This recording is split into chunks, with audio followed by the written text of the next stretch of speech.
नमस्कार मंडळी, आज आपल्या किचनमध्ये मस्त अशी भरलेली भेंडी तयार केलेली आहे। मसाला भरलेली भेंडी तयार केलेली आहे। गरमागरम पराठ्यासोबत अगदी लहान मुलासाठी तुम्ही हे भरलेली भेंडी तयार करू शकता। मी इथे घेतलेली आहे 1 पाव भेंडी। भेंडी आपल्याला स्वच्छ पाण्याने धुवून घ्यायची आहे। त्यानंतर हे सर्व भेंडी आपल्याला पुसून घ्यायची आहे। इथे सर्व भेंड्या पुसून घेतलेले आहे मी। त्यानंतर आपल्याला एक एक भेंडी घेऊन इथे समोरचा भाग आणि मागचा भाग अशा प्रकारे कापून घ्यायचा आहे आणि मध्यभागी अशा प्रकारे चीर मारून मसाला भरता येईल अशा प्रकारे आपल्याला इथे मध्यभागी चीर मारून घ्यायचा आहे। अशा प्रकारे मी कापून घेतलेला आहे आणि या बाजूला आपल्याला मसाला भरायचा आहे। अशाच प्रकारे सर्व भेंड्या अशाच आपल्याला 2-2 इंचचा कापून घ्यायचा आहे। चला तर इथे सर्व भेंड्या मी कापून घेतलेले आहे। त्यानंतर इथे भाजलेले शेंगदाणे आणि कोथिंबीर, 1 चम्मच इतके मी तीळ घेतलेली आहे। त्यानंतर 3 ते 4 हिरव्या मिरच्या, भाजलेलं खोबरं आणि 7 ते 8 लसणाच्या पाकळ्या, 1 चम्मच इतकं जिरं घ्यायचं आहे। त्यानंतर मिक्सरच्या भांड्यात शेंगदाणे, मिरची, तीळ, जिरं, लसूण, खोबरं भाजलेलं, त्यानंतर कोथिंबीर सर्व वाटून घेऊया। इथे आपलं वाटण तयार झालेलं आहे।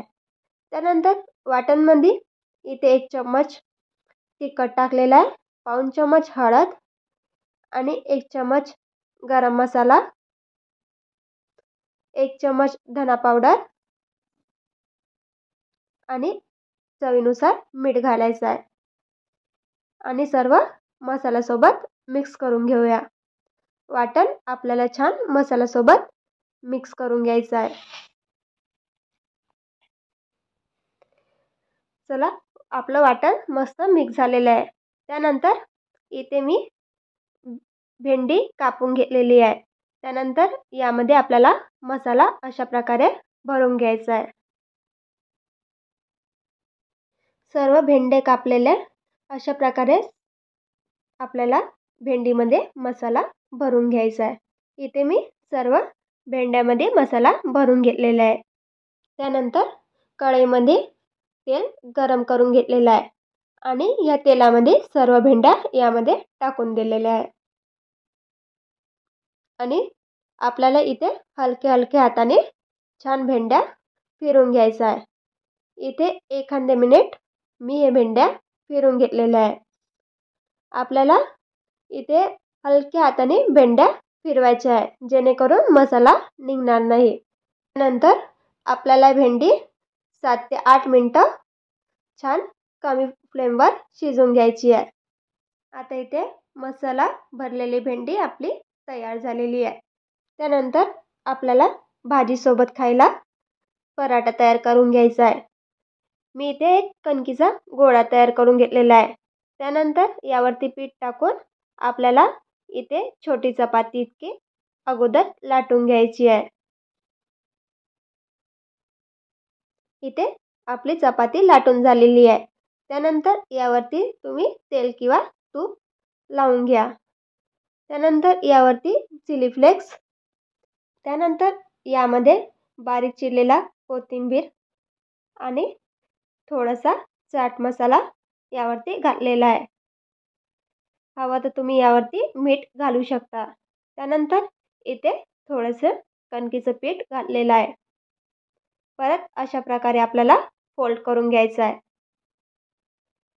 परत यावरती तूप किंवा तेल लावून आपल्याला चिली फ्लेक्स, कोथिंबीर आणि थोडंसं गव्हाचं पीठ यावरती टाकून द्यायचं आहे। अशा प्रकारे फोल्ड करून घ्यायचं आहे आणि आपल्याला छान त्रिकोणी आकाराचा पराठा लाटून घ्यायचा आहे। चला, इथे आपला पराठा लाटून झालेला आहे।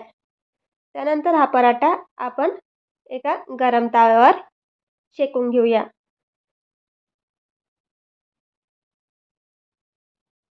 इथे पराठ्याला छोटे छोटे बबल्स आले की हा पराठा आपल्याला पलटून घ्यायचा आहे। नंतर यावरती तूप किंवा तेल यावरती तुम्ही घालू शकता. इथे मी आवडीप्रमाणे तूप घातलेलं आहे आणि छान चारी बाजूने पसरून घेऊया. परत दुसऱ्या बाजूला पण आपल्याला तूप लावून घ्यायचं आहे आणि पसरून घ्यायचं आहे. आता इथे आपला मस्त असा पराठा तयार झालेला आहे. हा पराठा आपण काढून घेऊया तव्यावरतून. त्यानंतर इथे मसाला भरलेली भेंडी रेडी आहे. आपण आता ताटात सर्व करूया. मस्त अशी गरमागरम मसाला भरलेली भेंडी आणि त्यासोबत गरमागरम परोठा तयार आहे. चला तर अशाच मस्त रेसिपीसोबत चॅनलला लाईक आणि सबस्क्राईब करायला विसरू नका. भेटूया अशाच नवीन नवीन रेसिपीसोबत नेक्स्ट व्हिडिओमध्ये.